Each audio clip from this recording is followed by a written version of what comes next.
si ndam bi nga xam ne ak performance bi nga xam ne def nañ ko ba ñu war leen sargal tey sur vos applaudissements s'il vous plaît.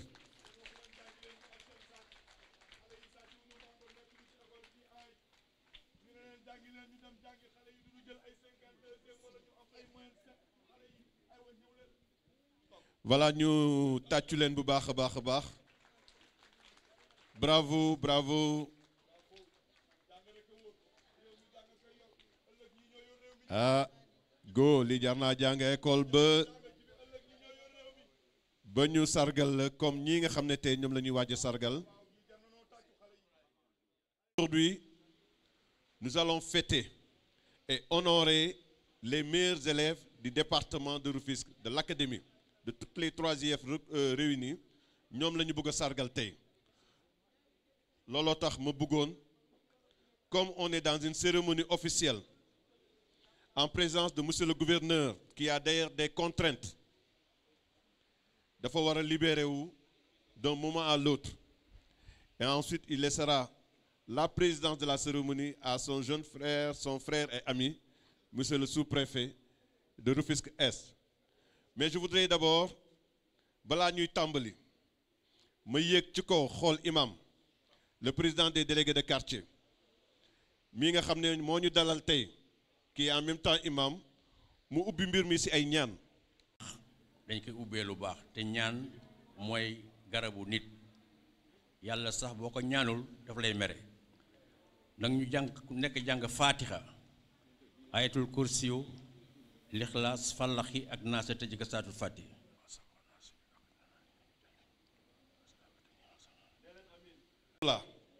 Que cette journée d'excellence et du partenariat, au-delà de son caractère dédié à honorer les meilleurs élèves du département, est également une journée dédiée aux partenaires. Et tout à l'heure, on va les citer. C'est pour cela qu'on l'appelle JEP. C'est la journée de l'excellence et du partenariat. Et tout à l'heure, nous reviendrons sur ces partenaires qui, inlassablement, nous aident à faire fonctionner et bien fonctionner nos établissements au niveau de l'académie. Alors, on est dans une cérémonie officielle.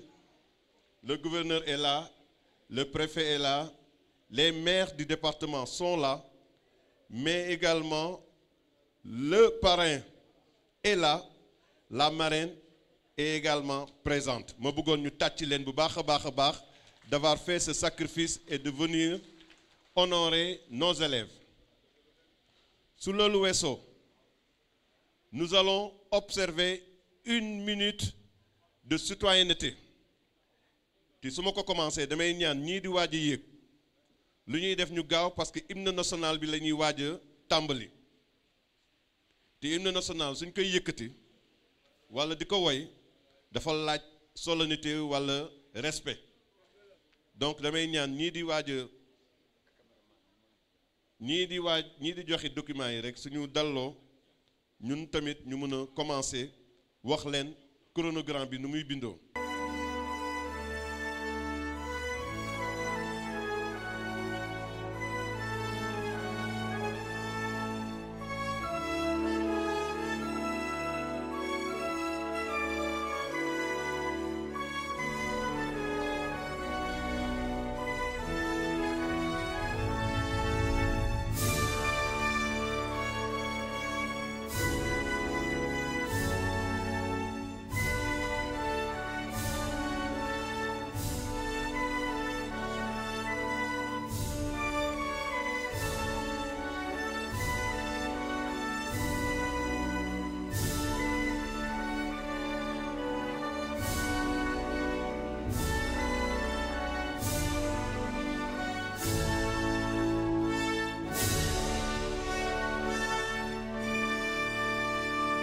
Merci beaucoup.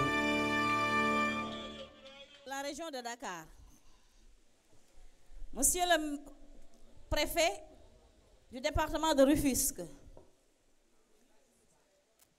Monsieur l'inspectrice d'académie.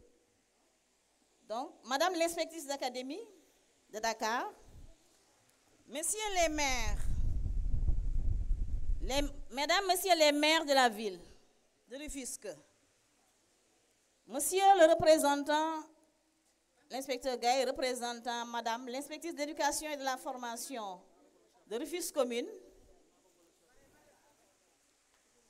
Mesdames, Messieurs, en vos rangs, grades et titres, je voudrais avec plaisir saisir cette matinée solennelle au nom du directeur du CRFP de Dakar, retenu au lycée Mariama Ba, pour une autre activité aussi mémorable sur l'excellence, pour vous témoigner notre fierté et notre immense joie à vous accueillir dans notre établissement, pour célébrer ensemble la journée de l'excellence et du partenariat dans le département de Rufisque. C'est pour nous un réel plaisir que de vous souhaiter très cordialement la bienvenue à l'occasion de l'ouverture officielle de cette journée d'excellence, pour fêter ensemble nos vaillants enfants distingués dans leurs disciplines respectives, dont une part belle est réservée aux filles, à qui je rends un hommage appuyé. Mesdames, Messieurs, le thème choisi, éduquer à l'ère de l'intelligence artificielle, repenser les méthodes pédagogiques pour le Sénégal de demain, présente une pertinence sans commune mesure et justifie sans équivoque la nécessité d'une refondation du système éducatif, si nous tenons à rester sur les standards internationaux. Dans un monde caractérisé par une société des savoirs, où le rythme de consommation des connaissances est extrêmement rapide. En conséquence, l'intelligence artificielle devient aujourd'hui un paradigme clé qui repousse encore les frontières des sciences et techniques. Chers récipiendaires, chers parents, honorables invités, l'ensemble du personnel du CRFPE vous témoigne sa profonde gratitude, surtout à l'inspectrice d'académie de Rufisque, qui fait montre d'une grande collaboration et d'un engagement, d'un management éclairé pour l'intérêt général de l'académie. Bienvenue à tous et que la fête soit belle. Je vous remercie. Merci.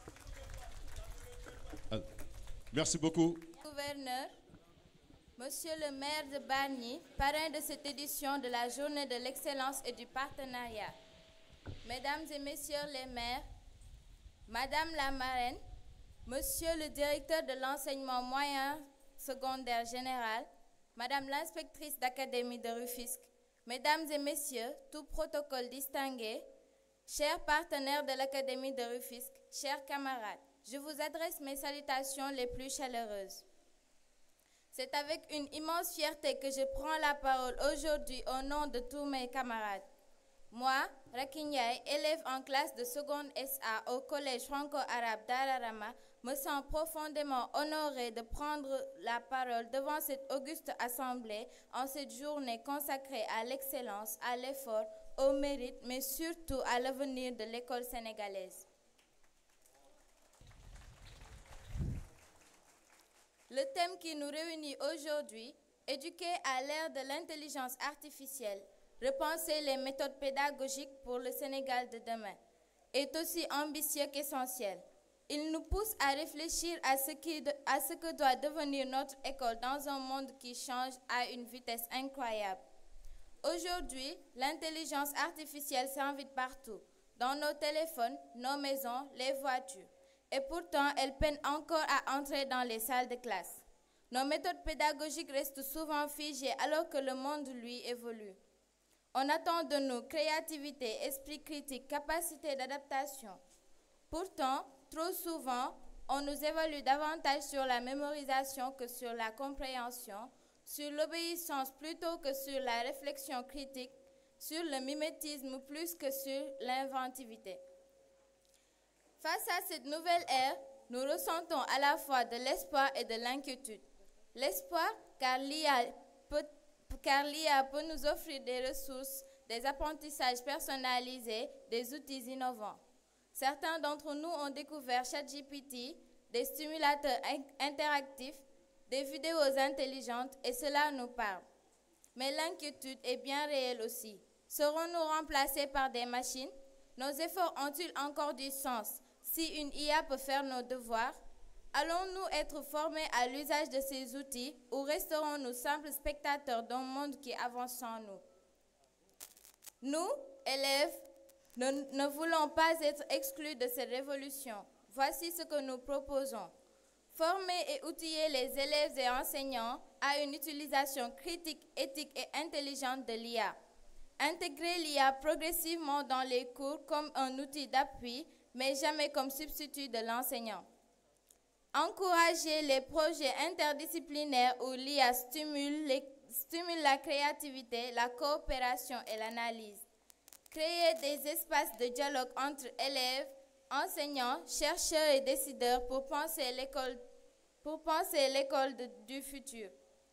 À Dararama, nous disposons déjà de tablettes et d'ordinateurs, mais nous, élèves, ne sommes pas encore suffisamment formés à l'utilisation responsable.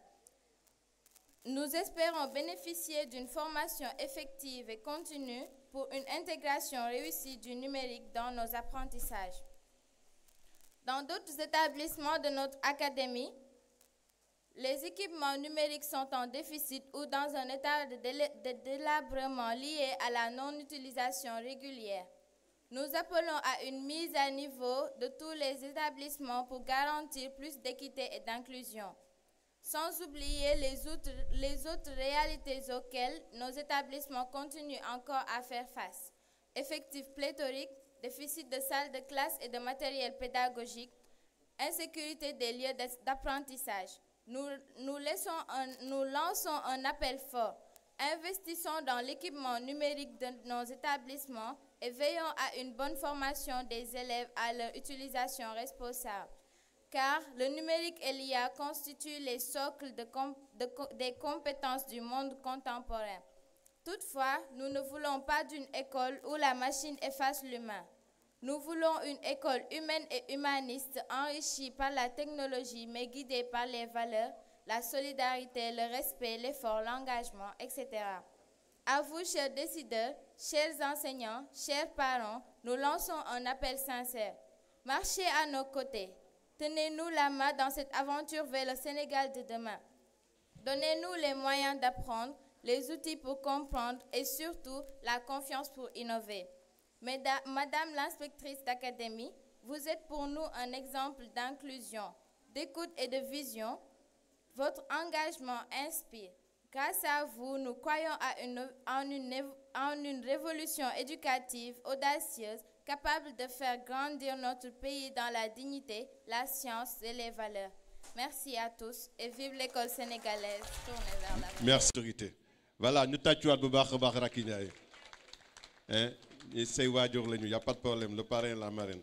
Alors, ordinateur, parce qu'Aliou Sall Mungitchoko, Abdoulaye Dien, si elle est là, la directrice du CROUS de Diamniadio, si on peut l'installer. Alors, si l'artiste n'est pas prêt au discours d'usage d'abord, je vais appeler donc M. Elhaj Ousmane Kébé Diagne, censeur du lycée de Kounoun, pour le discours d'usage. Elhaj Ousmane Kébé Diagne, mon censeur du lycée Kounoun. Un message surtout pour Yen Khalei sur l'intelligence artificielle. Censeur, vous avez la parole. Parrain de cette édition de la journée de l'excellence et du partenariat, Madame la marraine, Madame l'inspectrice d'académie, Mesdames et Messieurs, tout protocole respecté, chers partenaires, chers récipiendaires, c'est pour moi un honneur doublé d'un réel plaisir de prendre la parole à l'occasion de l'édition 2025 de la journée de l'excellence et du partenariat de Rufisque pour prononcer le discours d'usage que certains qualifieraient volontiers de leçon inaugurale. L'honneur est d'autant plus grand que le thème retenu cette année est d'une brûlante actualité, tant il soulève des enjeux cruciaux pour le développement et la souveraineté de notre pays dans un monde marqué par la compétitivité économique et la révolution économique numérique. Éduquer à l'ère de l'intelligence artificielle, repenser les méthodes pédagogiques pour le Sénégal de demain. nous vous remercions, Madame l'inspectrice d'académie, pour la confiance placée en notre personne pour la prononciation de ce discours. Le système éducatif sénégalais se trouve à la croisée des chemins. Entre les exigences d'un monde globalisé et les aspirations de son peuple, fort de ses engagements internationaux, le Sénégal entend, conformément aux objectifs de développement durable, ODD 4, œuvrer pour l'accès de tous à une éducation de qualité et promouvoir les possibilités d'apprentissage tout au long de la vie. Dans le cadre de l'Union africaine également, à travers l'agenda 2063, notre pays compte former des citoyens compétents et innovants et capables de transformer l'Afrique en une puissance mondiale par le développement de la science, de la technologie et du numérique. L'éducation est alors vue comme un moyen d'atteindre cette aspiration en développant le capital humain et social. C'est dans ce contexte que le programme d'amélioration de la qualité, de l'équité et de la transparence, éducation, formation, paquet, de 2013 à 2025, opérationnalise les orientations définies par la lettre de politique générale du secteur de l'éducation. Il vise, entre autres finalités, à réadapter et à articuler les options éducatives aux dynamiques observées au plan international et international, marquées surtout par la révolution numérique et l'IA, devenue aujourd'hui non seulement un outil de gouvernance efficace, mais aussi un support pédagogique remarquable. Les prémices de l'IA se situent vers la fin des années 1940, lorsque plusieurs scientifiques se sont intéressés à la question de savoir si l'on pouvait construire des ordinateurs qui pouvaient penser comme des humains. En 1950, dans un article intitulé « Les machines peuvent-elles penser ?», le scientifique britannique Alan Turing avait noté en substance « Je crois que dans environ 50 ans, il sera possible de programmer des ordinateurs pour qu'ils jouent si bien aux jeux de l'imitation qu'un interrogateur moins n'aura plus de sens de faire la distinction correcte après 5 minutes d'interrogation. » Fin de citation. Turing pensait ainsi que ces outils pourront un jour imiter l'IA de manière convaincante et presque parfaite. Aujourd'hui, la prédiction de Turing est devenue notre réalité quotidienne. L'IA apparaît comme un éventail de techniques et d'artifices offrant aux machines la capacité d'exécuter des fonctions cognitives que nous associons à l'esprit humain, telles que percevoir, rationaliser, apprendre et même faire preuve de créativité. Dans ce contexte, il est aisé de voir tout l'impact que peut avoir l'IA dans tous les aspects de notre vie, comme la santé, la finance, l'industrie, les transports et de plus en plus dans l'éducation, particulièrement les méthodes pédagogiques. Par méthode, l'on entend un ensemble structuré de règles, de procédures et de techniques utilisées pour parvenir à un objectif précis. Les méthodes pédagogiques désignent alors les stratégies utilisées par un enseignant pour faciliter l'apprentissage et atteindre des objectifs spécifiques. D'une part, elles favorisent la transmission des savoirs et des savoir-faire, l'acquisition des connaissances et des compétences nécessaires pour réaliser les performances attendues et s'adapter aux exigences du monde actuel. D'où l'impératif, pour rendre notre système éducatif compétitif, efficace et efficient, d'adosser les méthodes pédagogiques aux compétences numériques considérées comme les compétences essentielles du XXe siècle.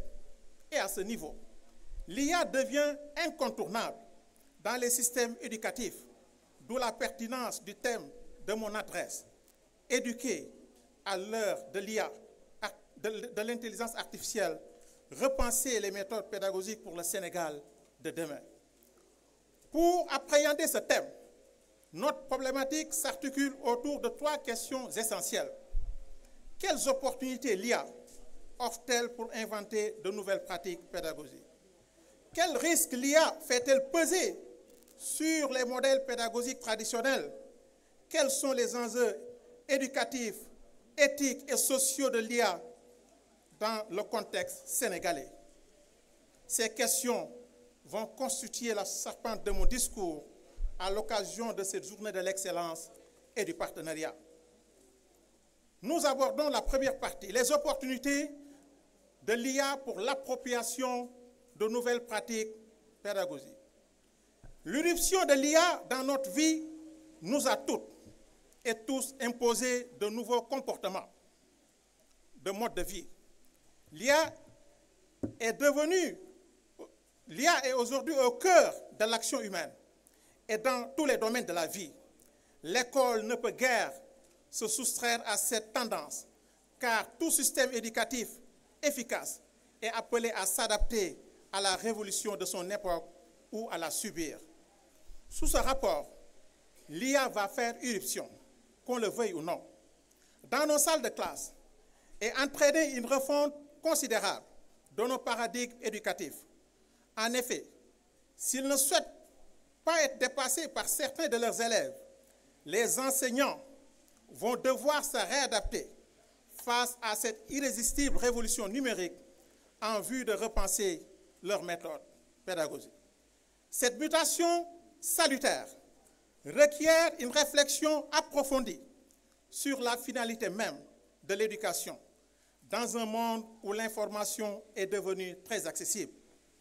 En 2019, dans ses objectifs pour la réalisation de l'agenda éducation 2030, l'UNESCO entrevoyait très tôt les bénéfices potentiels de l'IA, les différentes opportunités pédagogiques que l'intégration de l'IA dans les pratiques éducatives pourrait ainsi offrir sont: d'abord, vous avez le soutien aux enseignants.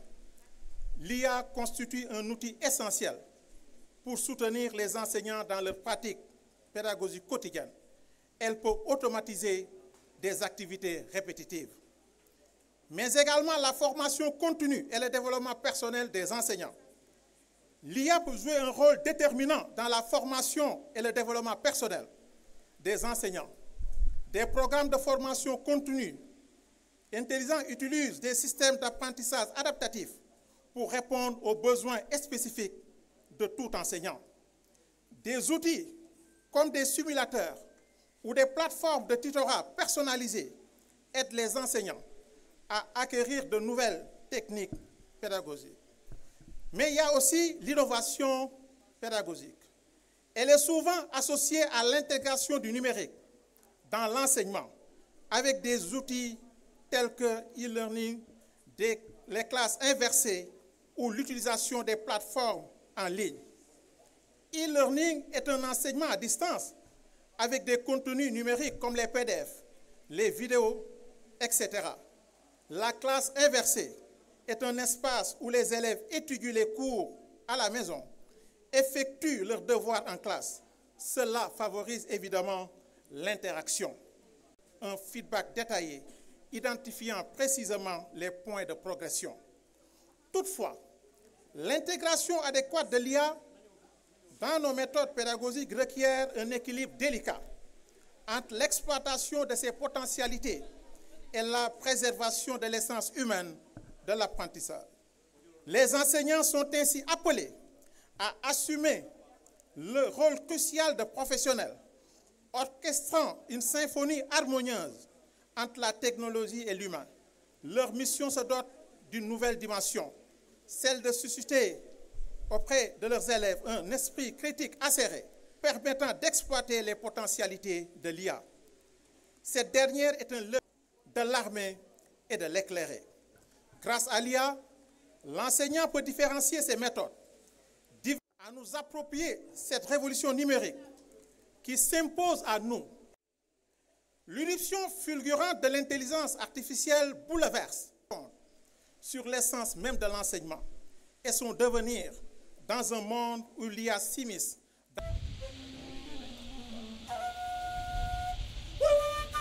Au commencement, l'homme vivait heureux, seul dans les jardins fleuris du paradis.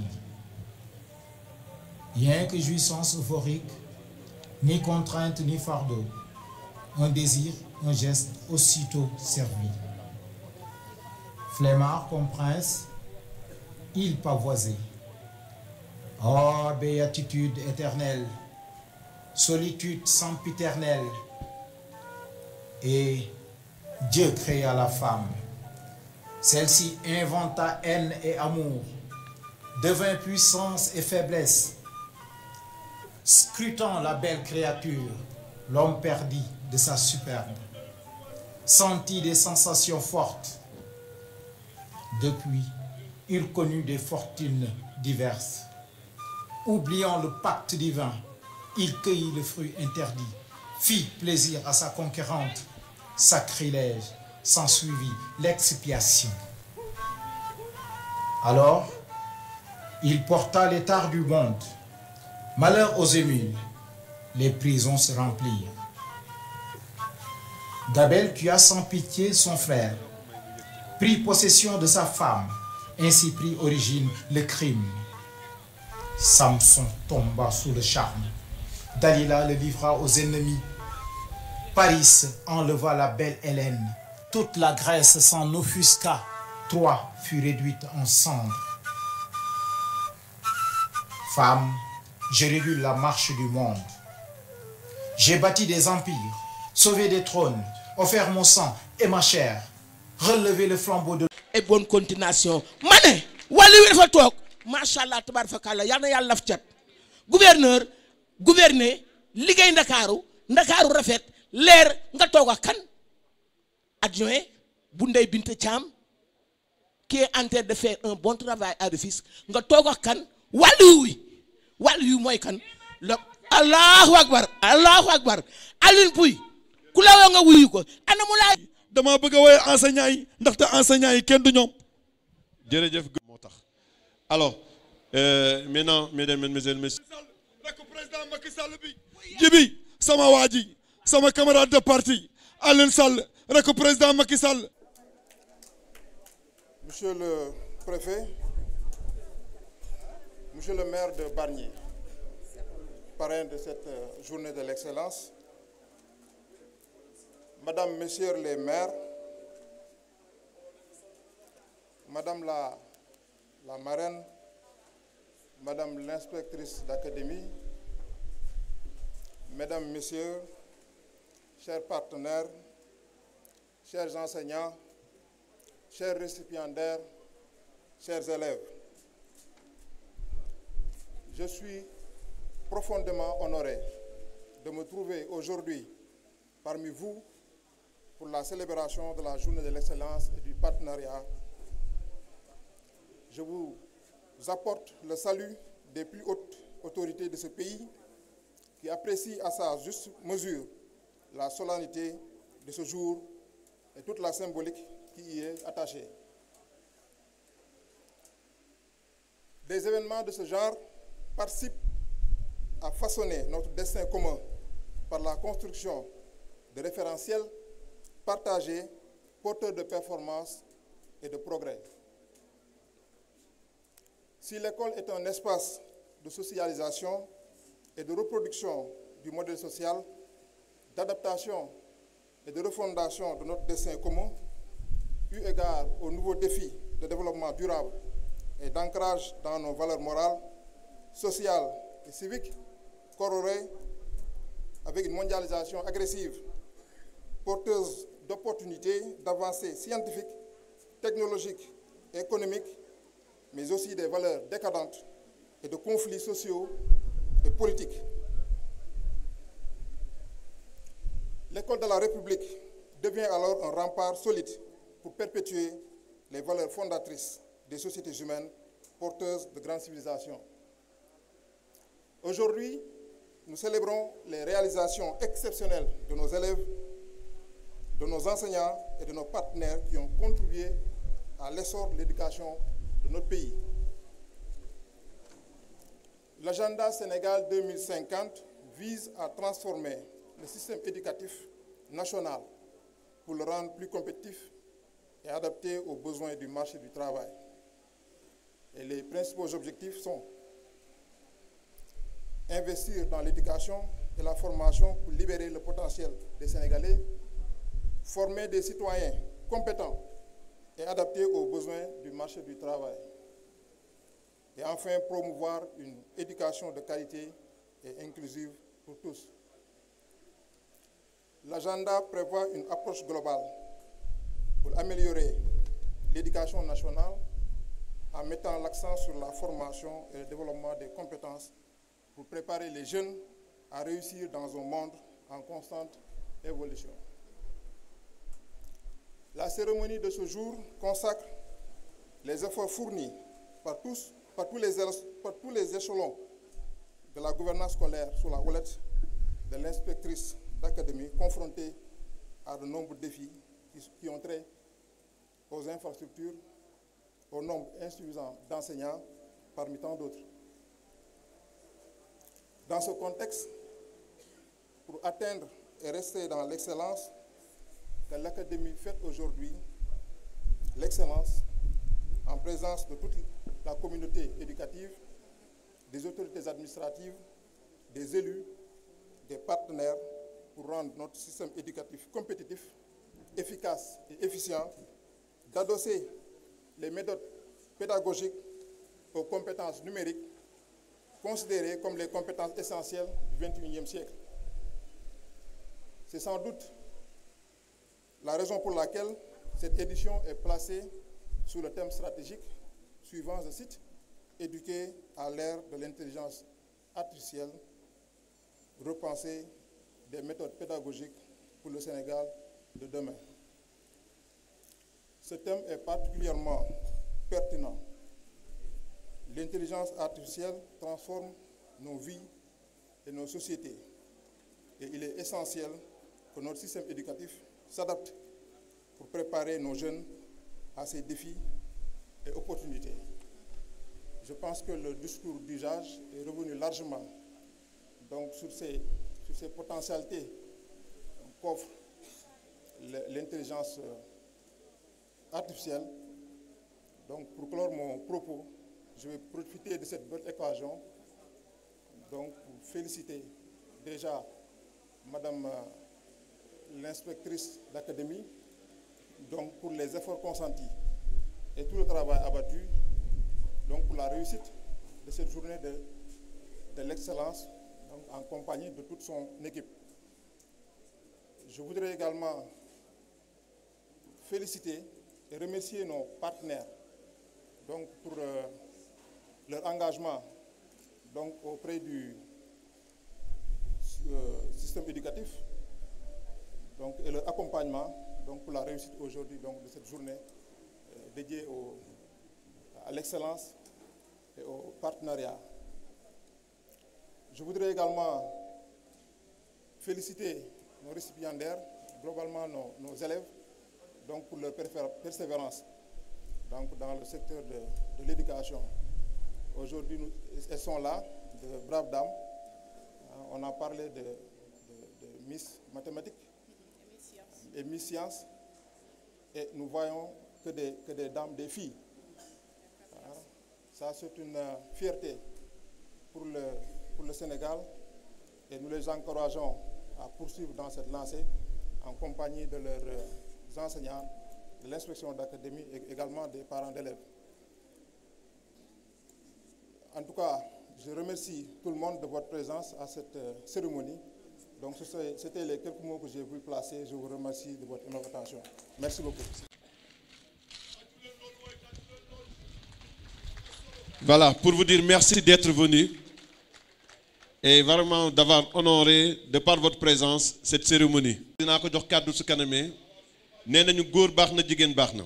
2 ans moo nekkoon parrain fii ni ko Djibril Faye nekkee parrain Aline Farmal nekkoon ko le maire Omar Cissé mu ngi nele si caméra bi toog ak mbasin bu rafet bi mooy ko xees kële toog mu ngi fii moo représenté commune Tivaouane Peulh.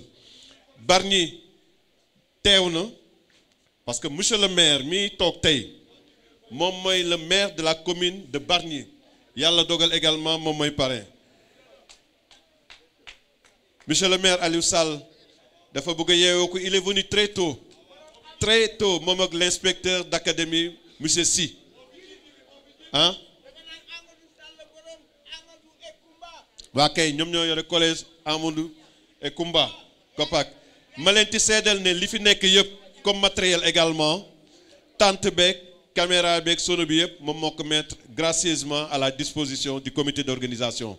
Merci également. Merci beaucoup.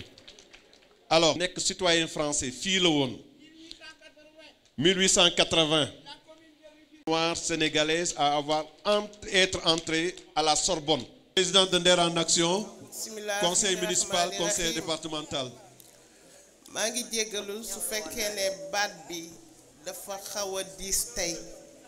Je sors d'une grippe méchante. Je suis encore sous antibiotiques.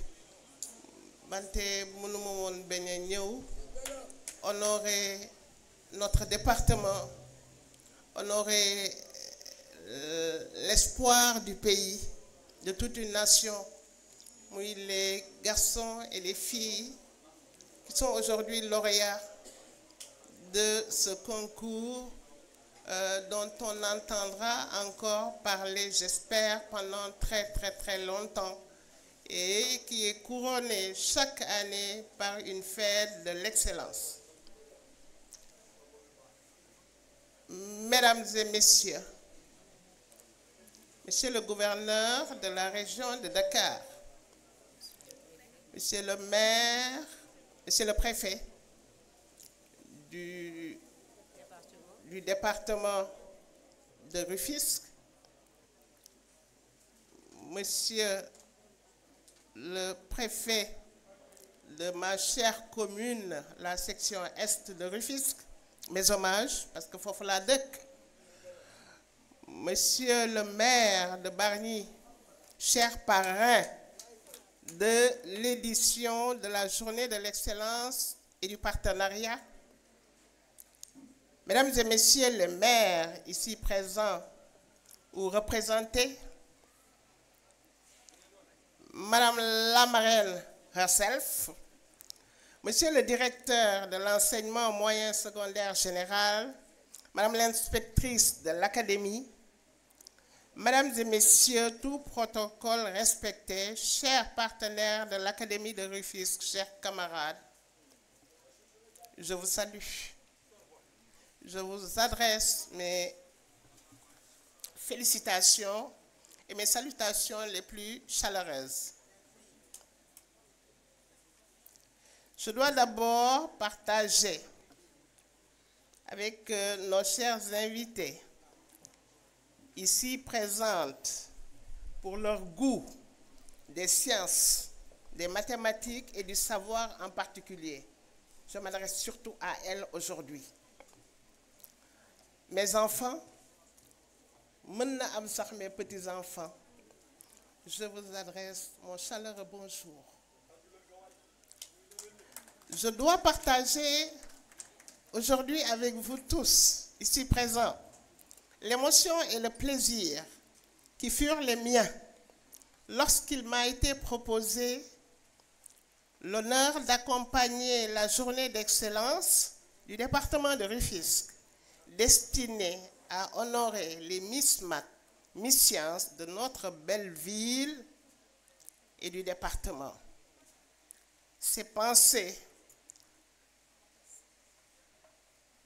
sont aussi pour mes parents et surtout pour mon père, qui m'a toujours encouragé pour aller plus loin et a toujours relevé les défis, notamment ceux liés à la connaissance et à toutes les voies menant à son acquisition.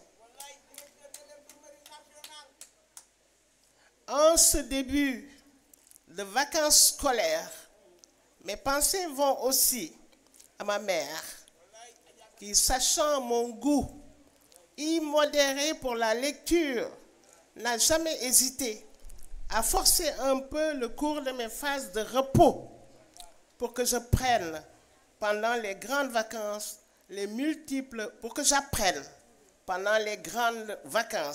les multiples manières de tenir une maison à travers la cuisine et les arts culinaires.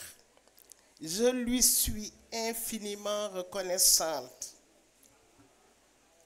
Mes filles, faites-en autant. Ne vous accrochez pas au téléphone pendant les vacances.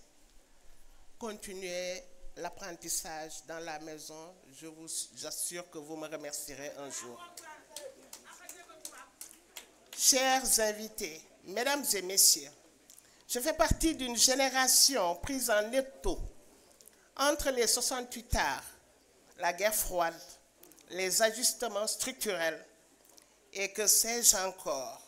Et pourtant, encore un de mes frères, de mes chers frères, à la lecture de l'invitation à venir à cette manifestation que je lui avais adressée, me dit qu'il venait seulement de s'apercevoir que j'étais diplômé et ingénieur de l'École nationale des ponts et chaussées. Et en déduisit que nous, les femmes, ne marquions pas assez le territoire de l'excellence.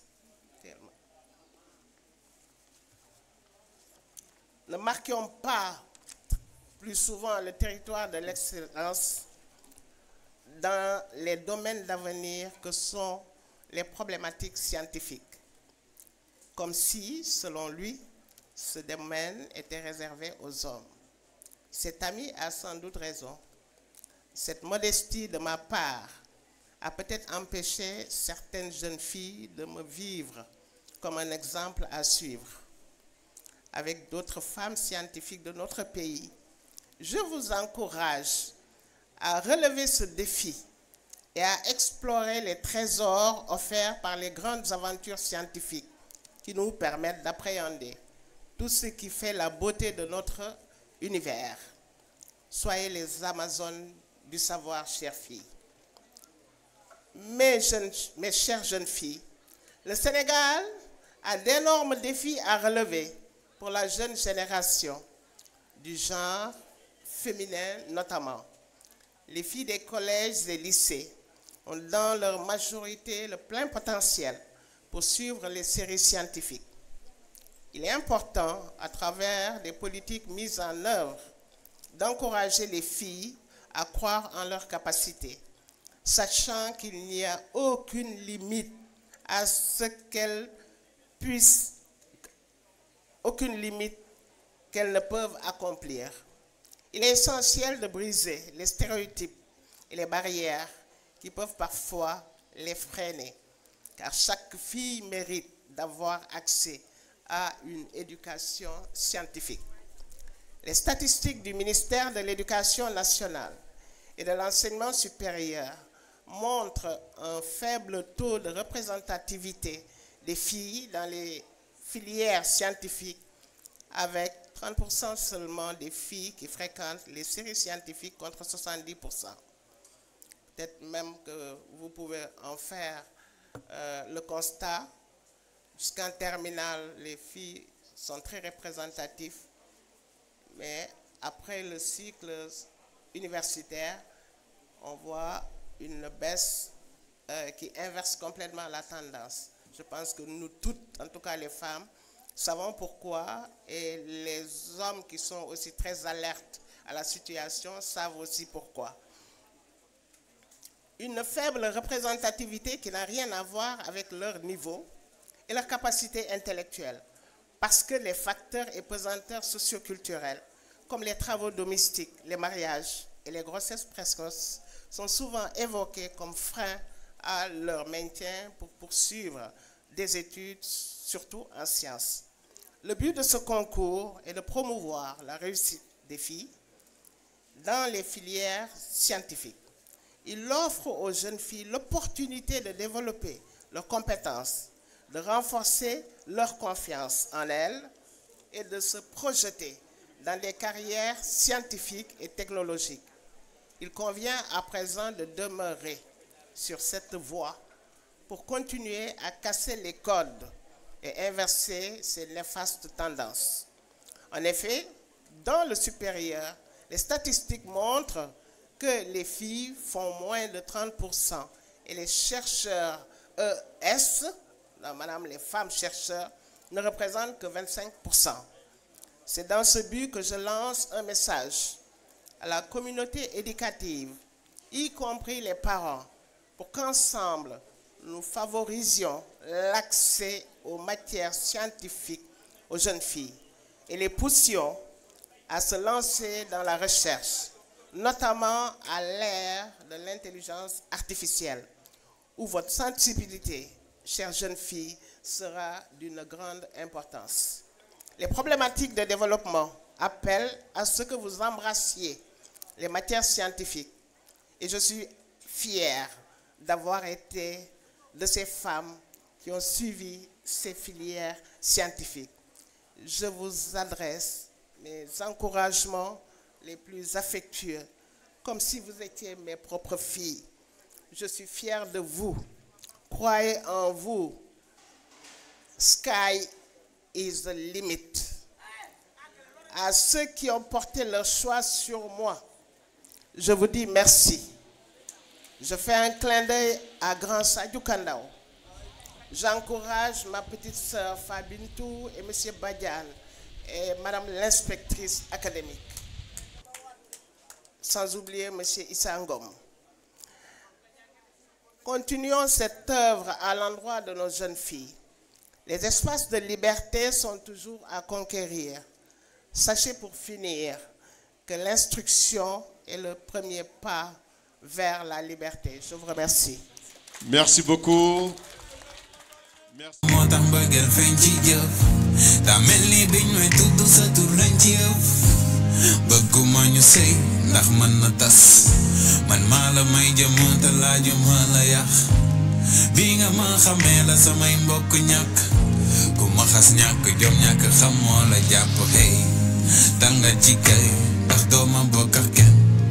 Bëggeelu borosa daa yow rekk muy use su may tàkk di fay même bu dee ne yaa ma tooñee li xaw ma ragal la sax wala dem la rus dinaa la takkal ñooy àndal say si muy sutura mbëggeel ak yërmande li bu doon luy lore ñu ànd say si dewe si sa wet mooy gudd fan dey you know dewe si sa wet mooy gudd fan dey Lima la laaj ci xol bi la koy faat baby Lima la laaj ci xol bi la koy faat baby li denc ci yow ma di ko wër wax ma fi nga denc ndaw si kumpa damay ray baby toogal ma ñëw xam naa sa kër nga wan ma sa kilifa ma bàyyi fa kàddu ñaan li denc ci yow ma di ko wër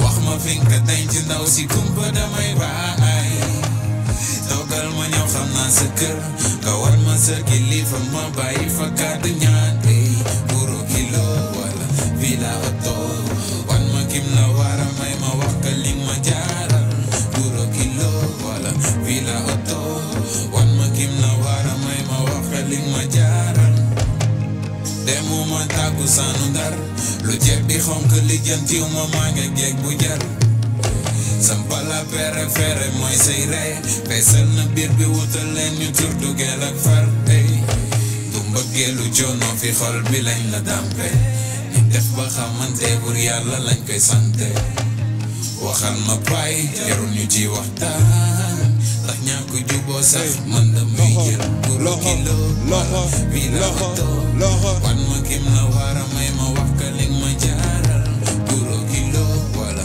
bi la oto wan ma kim la wara may ma wax ka li ma jaaral. Merci beaucoup.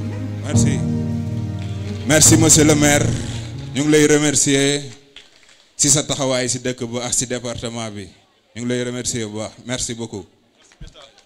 Merci beaucoup Meta jërëjëf waaw d'accord dinaa leen jox kàddu gi damay may le maire rek après ngeen dellu si donc je voudrais avant maire di ñëw ñu on va écouter on va suivre la vidéo sur le maire d'abord la vidéo rapidement.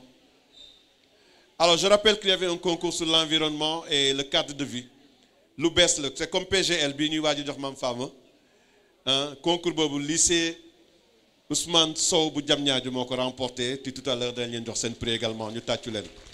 Parce que cette année le ministère a initié un concours destiné à avoir l'école la plus bien entretenue, le meilleur cadre de vie. On avait choisi 4 écoles, benn bu nekk Diamniadio, benn Sangalkam, le lycée Abdoulaye Sadji, mais proviseur ñun ñoo waroon gagner nekk Abdoulaye Sadji, mais xam naa dañu dalal gars yi rek. Bon, Diamniadio, nos amis du lycée Ousmane Sow ñoo ko gagné. Alors, si la vidéo pour le maire de Bargny est prête, le maire Djibril Faye. Waa go, xam nga maire Djibril Faye est-ce que?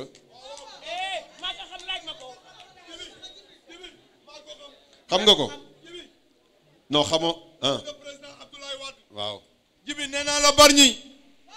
Djibril Faye moo fa gagné. Surface universelle xam nga lu ko waral?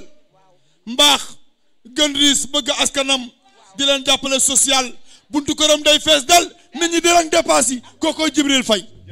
On va suivre donc le maire Djibril Faye. On suit maintenant le maire Djibril Faye, maire de la commune de Bargny. Ñu xool vidéo bi. Le parrain de la 4e édition. Et le maire, notre priorité c'est de l'éducation. Lors de notre installation en 2022, on a constaté qu'il y avait beaucoup de surcharge dans les salles de classe et qu'il y avait beaucoup de salles de classe qui étaient dans un état très défectueux. Donc il fallait d'abord penser à améliorer les conditions du bâti scolaire. Ce qui nous a poussé à commencer à faire la construction d'une salle de classe à l'école Ndiolman, parce qu'on avait trouvé une classe en paille. On l'a transformée, on a construit une nouvelle salle de classe. On a trouvé aussi là-bas 2 salles de classe qui étaient en état de délabration, on a réhabilité. De même, dans cette même procédure, afin de garantir un avenir meilleur à nos populations. Cela passe par un accès universel à l'Internet. Madame, Messieurs, distingués invités, la fête de l'excellence et du partenariat est un moment symbolique qui, après une année scolaire bien remplie, vient récompenser le travail acharné et les résultats remarquables de nos jeunes élèves. L'éducation est le pilier de notre société, le fondement de notre avenir. En ma qualité de maire, je suis profondément engagé dans la promotion d'une école de qualité, une école qui offre à tous les enfants les mêmes sens de réussite. C'est pourquoi nous soutenons activement l'inspection d'académie dans le cadre du partenariat et les établissements scolaires de notre commune. La journée de l'excellence, c'est une opportunité pour favoriser la construction d'une citoyenneté active et engagée. L'équipe municipale que j'ai l'honneur de diriger a placé la question de l'éducation au cœur de nos priorités en mobilisation chaque année des ressources importantes. Nous sommes déterminés à assumer pleinement l'exercice des compétences qui nous ont légalement dévolues en matière d'éducation pour assurer la réussite éducative de nos enfants. Aujourd'hui, nous honorons les élèves qui se sont distingués par leur travail, leur persévérance et leur soif d'apprendre. Ils sont le reflet de la qualité de l'enseignement dispensé par nos enseignants dévoués et du soutien précieux des parents. Je tiens à remercier chaleureusement l'ensemble des acteurs de l'éducation, l'inspecteur d'académie pour son rôle essentiel dans l'orientation et l'accompagnement du système éducatif, les directeurs et directeurs d'école pour leur engagement et leur leadership, les enseignants pour leur passion, leur patience et leur capacité à transmettre le savoir, les parents pour leur soutien constant et leur implication dans la scolarité de leurs enfants, les élèves pour leur travail, leur motivation et leur soif de connaissance. L'excellence n'est pas un don inné, elle est le fruit d'un effort constant, d'une détermination sans faille et d'une confiance en soi. Encourageons nos jeunes à cultiver ces qualités, à ne jamais renoncer à leurs rêves et à toujours viser le meilleur. Je vous invite à continuer sur cette voie, à poursuivre vos efforts et à faire preuve de la même excellence dans tous les domaines de notre vie. Que cette cérémonie soit un moment de fierté et de motivation pour tous et qu'elle inspire nos jeunes à toujours viser l'excellence. Merci à tous ceux qui ont contribué à la réussite de cette journée. Et profitez de la fête et célébrons ensemble les talents de nos élèves. Je vous remercie de votre aimable attention. Merci beaucoup, monsieur le maire. L'excellent maire Djibril Faye, parrain de cette 4e édition. Le maire social, le maire éducatif. Ce cadeau, monsieur le maire, vous le méritez amplement. Elle a tenu particulièrement notre IA parce que dafa né yow ak la marraine vraiment amuñu sa pay ko nun. Alors je rappelle que cette année on a 30 lauréats. Mam Bintela également. Mam Fatou Fall kay. Hein si Daba Ndiaye nekul fi Mam Binte war nga ko mëna ouf. Waaw. Doomu pharmacien bi baax bi. Alors IA, je voulais dire que c'est une fierté cette jeune fille parce que dafa dem Canada sans complexe toj ko tubaab yi jaaxle ñu naan xale bu déggee ni tubaab nit ku ñuul fan la amee mais malheureusement tubaab yi sotoo ko rek muy tenir ñu koy sotoo rek mu tenir. Elle a tenu mais ñëw avec le 5e prix Sénégal mooy première, Afrique mooy première. Bravo Mam Fatou. Observez. Je suis vraiment satisfait. D'abord pour 3 choses. J'ai bien écouté le message de l'élève. J'ai aussi écouté vraiment le censeur qui a prononcé un discours de haute facture. Et surtout quand on parle du thème, et c'est un thème qui regroupe vraiment le thème qui sera prononcé lors du concours général, je veux dire la cérémonie qui est prévue le 31 juillet à Grand Théâtre et sera présidée par son Excellence. Et ce jour-là, le thème retenu c'est la transformation humaniste de l'éducation à l'heure du numérique et de l'intelligence artificielle, défis, enjeux et perspectives. Et en d'autres termes, si on y regarde de près, c'est le même thème vraiment débattu de long en large par le censeur. Et si on regarde aussi de près, toutes les préoccupations de l'élève se trouveraient encore dans ce thème. Et raison pour laquelle je vais vous demander solennellement de m'autoriser à prendre les 2 discours et de les remettre au comité qui a en charge l'élaboration de ce discours d'usage. Et ça, je vous demande solennellement l'autorisation de partager ce document-là. Parce qu'à l'heure où je vous parle, l'équipe est en train d'élaborer le discours d'usage. Soyez-en vraiment remerciés. Un autre aspect, j'ai aussi cette lourde tâche d'organiser le concours Miss Mathématiques, Miss Sciences au niveau du ministère de l'Éducation nationale. Et Madame la marraine, et Rufisque va m'excuser, yow dépassé nga marraine ou Rufisque rek, man nga nek marraine au niveau national. Et comme dans notre mission, nous proposons à l'autorité des marraines, et Inch'Allah, si Dieu nous prête vie, nous allons proposer à l'autorité l'édition prochaine pour que nous ayons marraine Miss Mathématiques, Miss Sciences au niveau national. Quand on paraît maintenant, nous avons vu et nous avons su et écouté les efforts vraiment fournis au niveau de l'éducation nationale. Au nom de monsieur le ministre, monsieur le parrain, soyez-en remerciés vivement. Ça, c'était quelques aspects que je voulais partager avec vous en mon nom propre.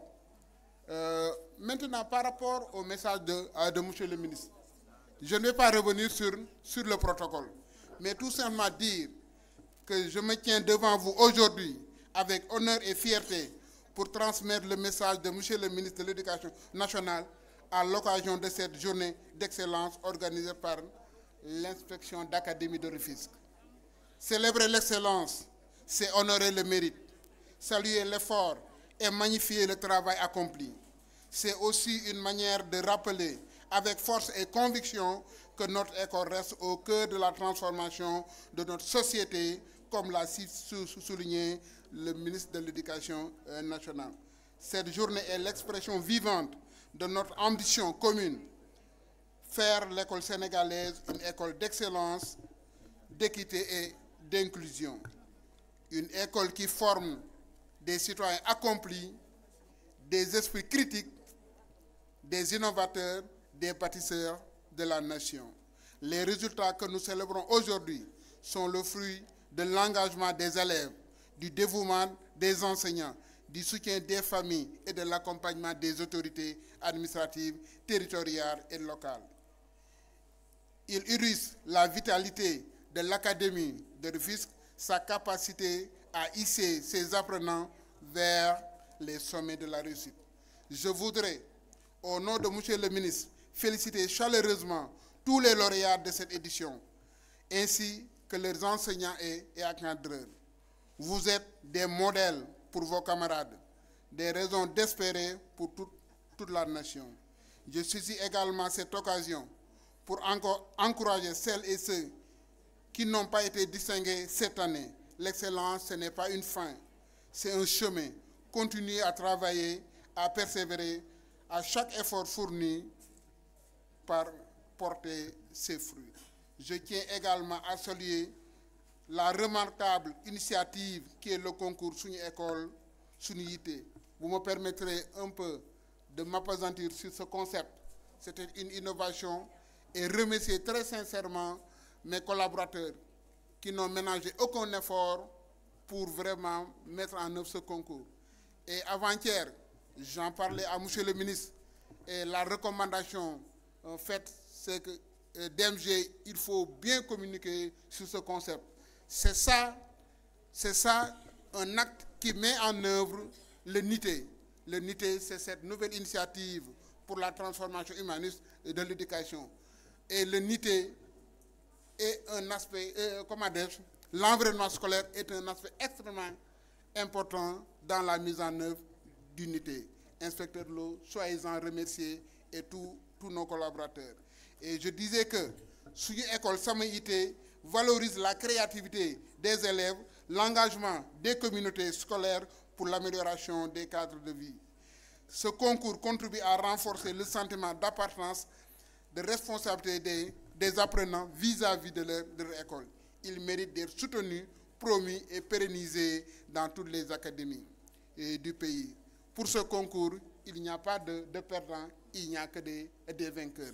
Et là, nous félicitons et remercions vraiment toute la communauté qui ont participé à cette importante activité. Chers élèves, le monde de demain sera exigeant.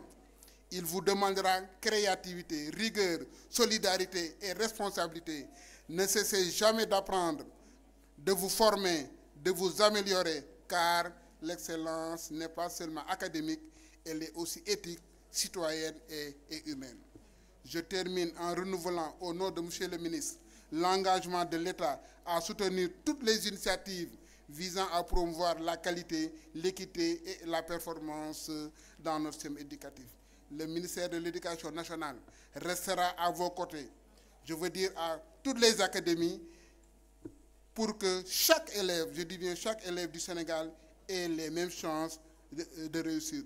Je ne peux pas terminer sans remercier très sincèrement Marie Sibi, qui est conseillère technique au niveau du ministère et en charge de la cellule genre et équité. Mes remerciements vont naturellement à Madame l'inspectrice d'académie, qui, au-delà d'être à la tête de cette académie, nous sommes fortement liés et on s'appelle ma jumelle parce que nous avons fait la même formation, la même promotion, et c'est une dame de valeur, une femme convaincue pour la cause de l'éducation nationale. Aux parents d'élèves également, mes encouragements et mes félicitations, parce que je dis qu'avant le baccalauréat, la réussite des élèves compte pour 80% des parents. Soyez-en remerciés. C'est ces mots-là que je voulais partager avec vous et souhaite vraiment plein succès à nos élèves, surtout ils s'approchent les examens. allez-y avec confiance et vous allez vraiment relever le défi. Par rapport à l'engagement pris pour ce concours, tous les établissements qui ont participé seront récompensés. Nous donnerons des bons de matériel pédagogique qu'ils vont retirer au niveau de la direction de l'enseignement moyen secondaire général. Grâce aussi à nos partenaires que nous cherchons toujours, il y aura un chèque de 500 000 francs pour l'établissement vainqueur qui est le lycée Ousmane Sow de Diamniadio. Naturellement, et aussi sans oublier Joliba Institute qui nous a accompagnés avec des poubelles, avec du matériel. Tout ça sera mis à votre disposition et dire que l'année prochaine, nous allons étendre ce concours, en tout cas à d'autres académies. Nous attendons des partenaires qui vont nous accompagner parce que nous sommes sûrs et convaincus que l'environnement scolaire est un intrant de qualité. Je vous remercie de votre aimable attention. Merci beaucoup, monsieur le DMCG. Alors, ana xale yi Alaaji Mbasso dafa ne góor baax na jigéen baax na mais dafa mel ni léegi jigéen ñi ñoo dàq jàng ñoo dàq joxe jigéen ñi dàq jàng léegi. Bon allez, félicitations les chers Oloriens. Nañ leen toog leen maintenant. On va maintenant commencer au stars pour les libérer et on va commencer par notre championne de dictée.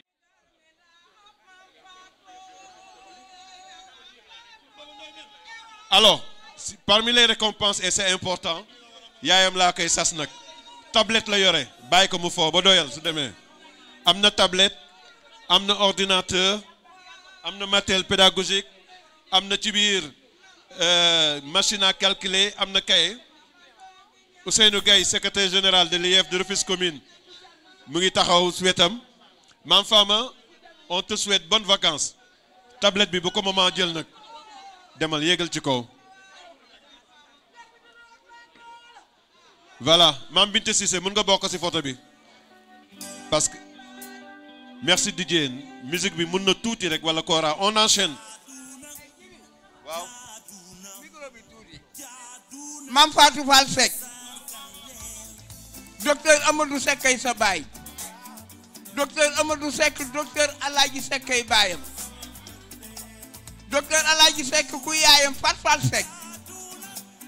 Seck ku ko jur Mamadou Seck Oumy Samba njéeme Samba yaay ñaaw njéeme Samba ñaaw xaagaan bi pëli pënde yaay Selamba Diop wanaare yaay Roy Diop waaye kuy sa maam Daba Ndiaye mu Sëriñ Amad Ndiaye mu faat proviseur xaaral yaay ji yëg waaw parce que am na solo lii yëpp liggéeyu ndey la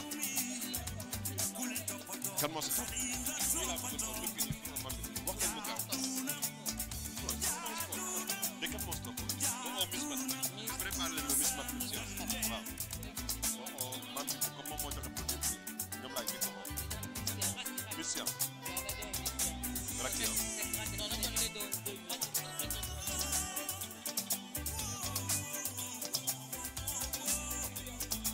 Voilà, merci beaucoup. Félicitations au proviseur Nian. Merci Momodou. Plus haut, plus fort, plus vite. Situs, altus, fortis. Science. Alors la marraine, Aminte, ñaari bon yi, Mambinte, bon yaa ngi nii, Mambinte, please. Non, ñëw leen si bon yi, ñëw leen. Andale leen pour les libérer. D'abord à Racky Ndiaye Daara Rama acca na mu gën a gaawee gën a baax Racky Ndiaye de Daara Rama la reine du jour moom mooy meilleur élève en sciences. Mam Bintou may na la benn bon ordinateur benn panier garni de cadeaux ak ce prix boo xam ne ko 2 paniers d'accord.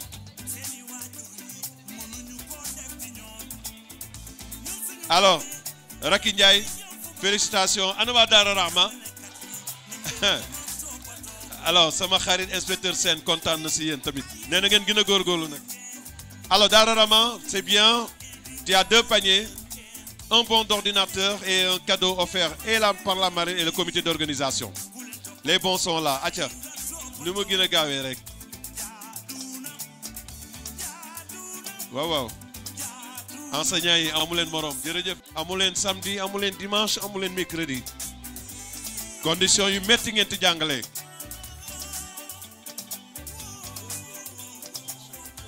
Alors je signale est venu prendre le premier prix. Alors elle a une couronne, un bon d'ordinateur offert par la marraine, 2 paniers garnis de matériel scolaire, de calculatrice ultra moderne, tablette baa ngi ci biir avec un bon d'ordinateur offert par la marraine. Naam ku jàppale Aïda s'il vous plaît. Merci beaucoup Aïda, merci. Voilà, nañ ko jox.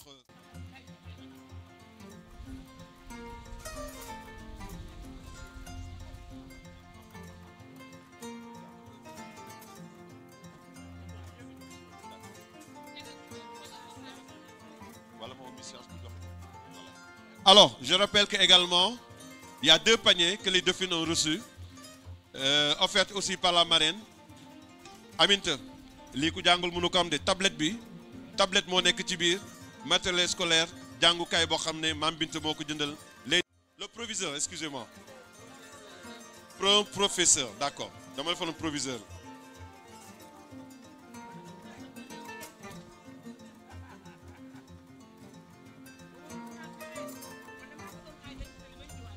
Alors, Monsieur Pape Abdoulaye Fall, c'est l'un des cours privés international Ghost School. Merci Monsieur Fall. Alors, je vais appeler les 2 dauphines. La première dauphine de Miss Science.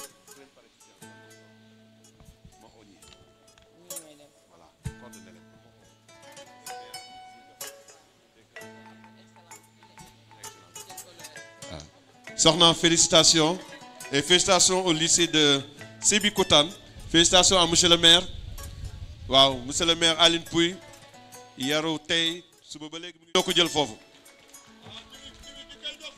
Ki koy waaj a jox également, elle est excellente. Mooy la DG du Crous de Diamniadio. Xale bu yaru bi. Mam Fama.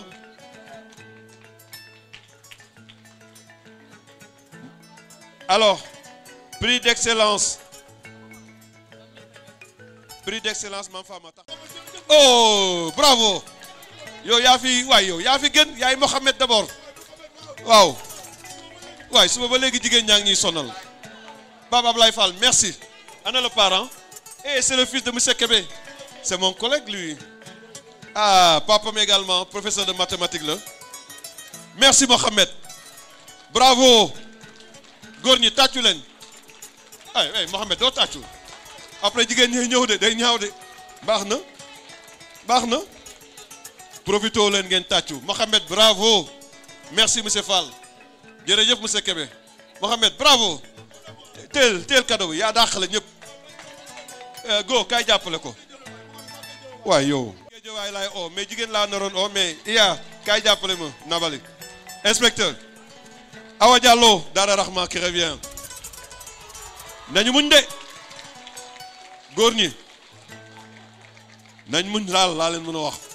Te xam ne lii di ñëw moom dina saf jigéen de.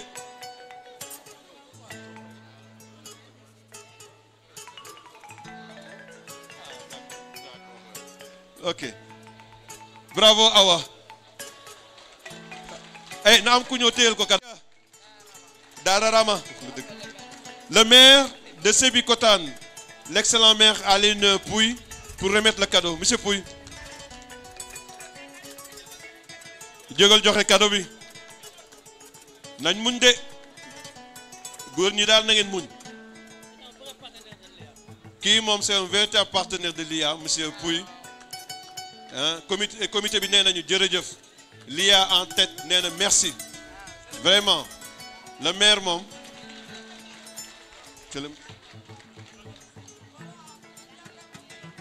Vraiment merci Racky Ndiaye.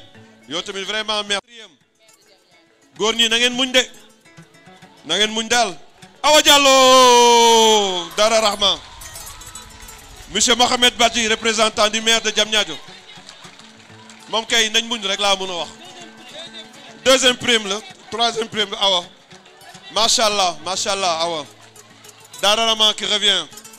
Le maire, l'excellent maire Moulay Gueye, représenté par l'excellent Mohamed Badji Samuel. Il fut mon élève au sein Matar Sek. Premier règle d'Ondjel. Ana Sadio Kondaw. Monsieur Kébé est là, monsieur Ali Sen également, prof d'anglais. Bravo, monsieur Badji. Góor ñi daal na ngeen muñ. Na ngeen muñ de. Awa Diallo. Deuxième prix moo ngi noonu. Ça va.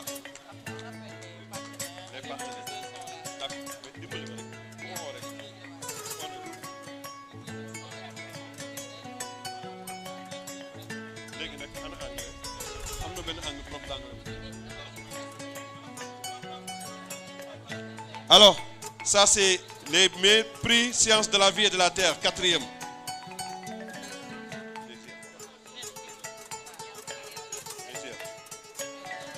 Alors, on va passer à l'anglais. 4e. Premier prix d'excellence, Iseba, Kopak Iseba. Sera remis par l'IF de Diamniadio, monsieur Abdoulaye Ning. Ah, on est dans le monde. Kopak.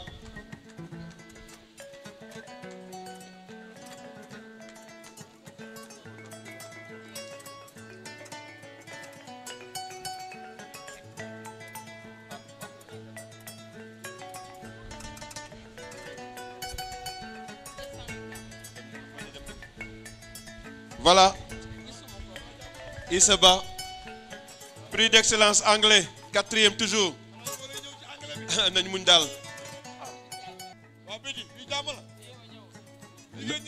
Nañ muñ daal. Léegi góor ñi maax la. Bravo les filles. Marie-Jo, Jessica, félicitations. Madame Mbaye, jërëjëf. Et voilà. On va passer au français. Pape connaît.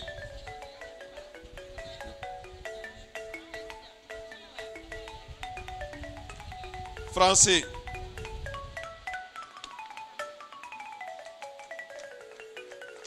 Voilà, qui sera remis par monsieur Pape connaît.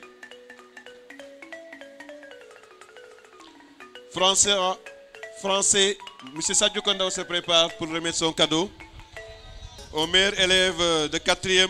Elle est du lycée de Kounoun. Il s'agit de Mariama Djanki Sissoko, lycée Kounoun. Wow. Ah, ça c'est le grand écrivain Sadio Kondaw.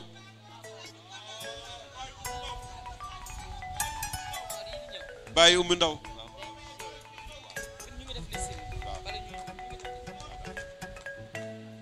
Voilà, l'écrivain, poète, Sadio Kondaw, pour remettre le prix à Mam Djanki Sissoko. Go! Franco-arabe, moi wadjano. Franco-arabe, prix d'excellence, non décerné. Ah, nous gournier koron djel. Mathématiques seconde. dafa mel ni ñoom ñaar ñëpp Bargny lañ jógee de proviseur Bargny monsieur Niang. Prix d'excellence Kengom bu lycée Bargny remis par le DMCG. Le prix d'honneur seconde qui sera remis par l'inspecteur Ababakar Lo DMCG. Prix qui sera remis à Ramotoulaye Likamboj de Goes to School. Goes to School.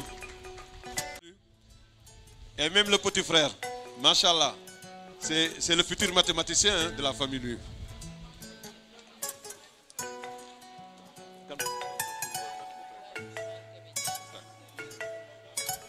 Voilà, merci. On a fini avec les mathématiques secondes. Maintenant, sciences physiques secondes. Nous allons demander au censeur, M. Elhaj Ousmane Kebengom, Diagne, pardon, de se préparer. Le censeur du lycée de Kounoun. Prix d'excellence. Awatine, Ama School de mon ami Diallo. Ama School. Ama School. Awatine mais Diallo séeréer yi sax dañuy ay mathématique nekkat léegi man defoon naa ne ñun pël yi rek la. Monsieur le coordinateur des proviseurs se prépare. Oui, vas-y, allez-y pour la photo. Taxawal. Ah, taxawal, papa mu ngi ñëw aussi. Voilà, félicitations monsieur Tine.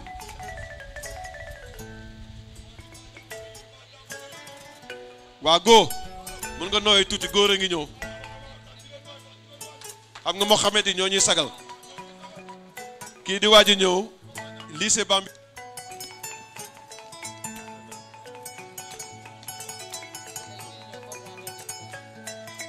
Voilà Mohamed.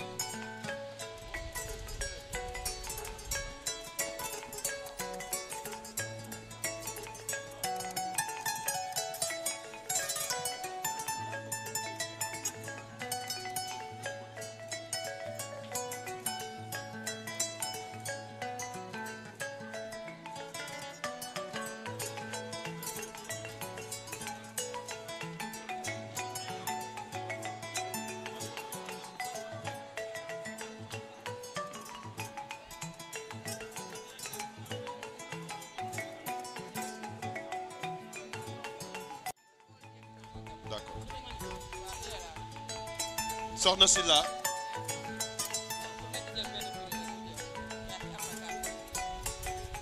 Marème Sodolay Saint-François d'Assise se prépare.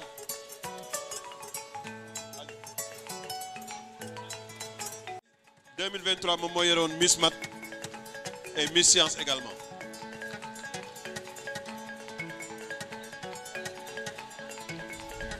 Marème Sodolay. IF Sangalkam pour remettre le prix à...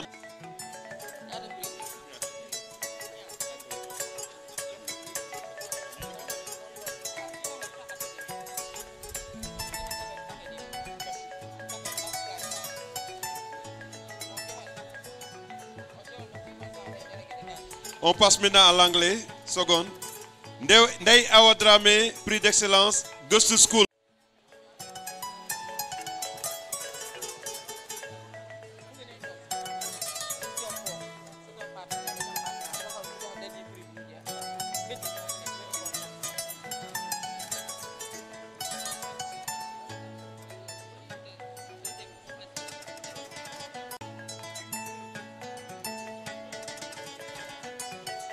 Ramatoulaye Ndiaye du lycée de Bargny.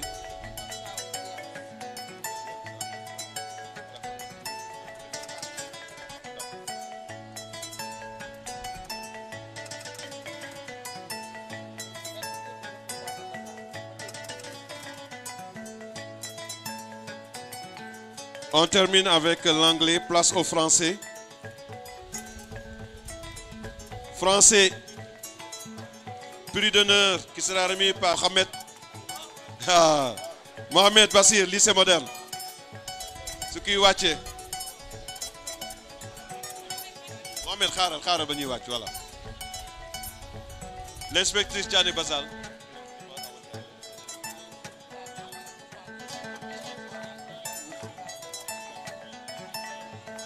Voilà, félicitations Mohamed. Mohamed Bassir Sarr du lycée moderne. Prix d'honneur français seconde. Xale moom soo yore rek moo ci tàngal. Alors, prix d'honneur Dara Rama qui revient. Et je vais demander à l'inspecteur Mor Absa de bien vouloir remettre le prix d'honneur à Racky Ndiaye qui revient prendre son 3e prix. Racky Ndiaye.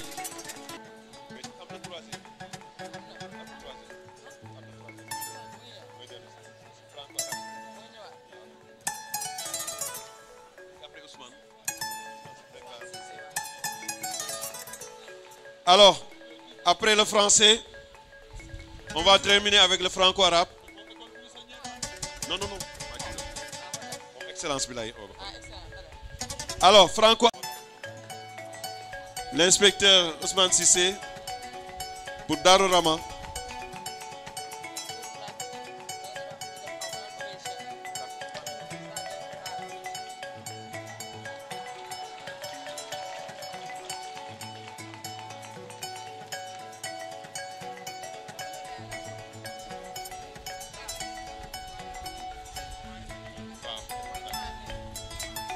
Merci. Inspecteur, je vais vous demander de rester. Mais balaa may oo ki may wax Racky Ndiaye na ñëpp jóg taxaw tàccu ko. Voilà. Standing ovation, please. Racky. Voilà, c'est Trondo Racky Ndiaye, voilà. Elle a remporté 3 prix, machallah. Elle a fait un excellent discours. Moo tax ñu bëggoon sargal ko. Ti moom mooy 3e défi national, 2e défi national. Merci beaucoup. Alors, pour clôturer le tour, je vais appeler ma sœur, l'inspectrice Penda, de bien venir remercier les partenaires et clôturer la cérémonie. Merci à tous. Sport, joxe nañ ko bu yàgg. Ah, d'accord. Alors, je vais appeler.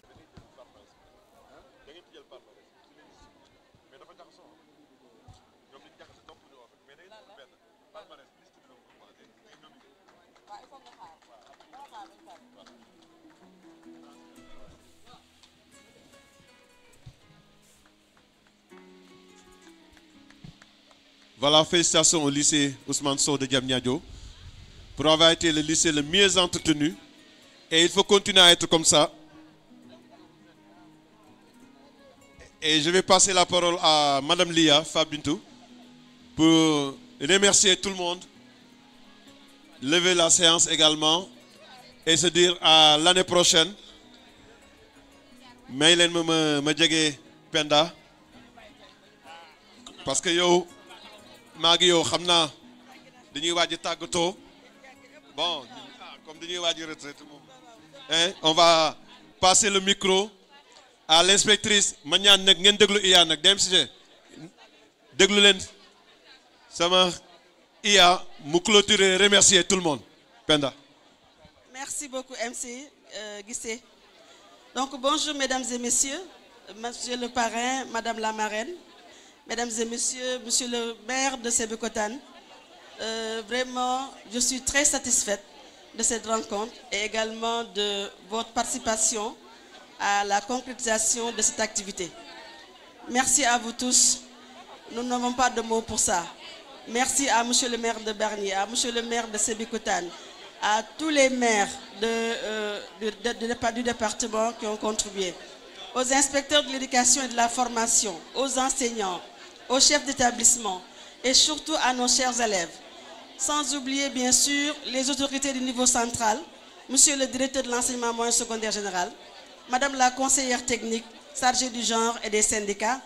Donc vraiment nous remercions tout le monde pour cette belle fête, mais sans oublier également l'équipe de l'inspection d'académie et des IF, qui sans elle, rien ne serait possible, avec à leur tête bien sûr le secrétaire général, M. Issa Ngom.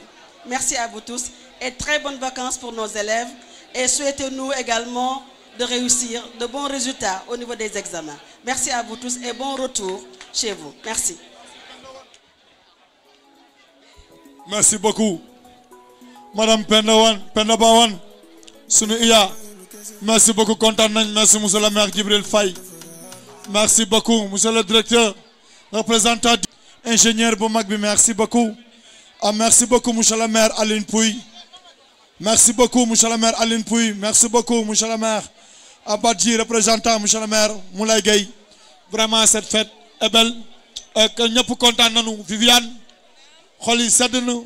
Mais en tout cas, jigéen ñi dax jàng góor ñi ñoo ëpp ay trophée jigéen ñi wanati nañ seen manin góor baax na jigéen baax na ba ñu ko waxee ba tey jigéen ñaa ngi wane seen manin en tout cas ñu ngi wan ne ñoom ay jàmbaar lañ ci réew mi en tout cas bépp xale boo xam ne tey primé nañ la yàlla nga dund ba tey réew mi ndaxte réew mi loolu rek la bëgg en tout cas ñu ngi remercier ñëpp di leen sant di leen gërëm monsieur le maire Djibril Faye à madame la marraine Adjaratou Mampinte Cissé bu pont échauffé ñoom ñëpp merci beaucoup kontaan nañu en tout cas xol yi sedd na en tout cas ñu ngi remercier enseignants yëpp